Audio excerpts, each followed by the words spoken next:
Lep in prijazen deževen dan želim iz Kopra.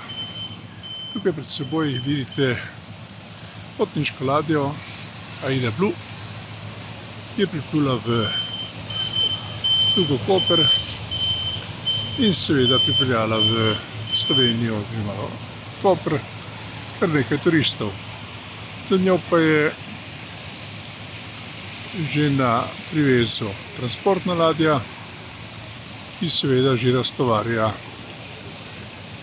kontejnerje, ki jih pripeljala iz določenega dela sveta.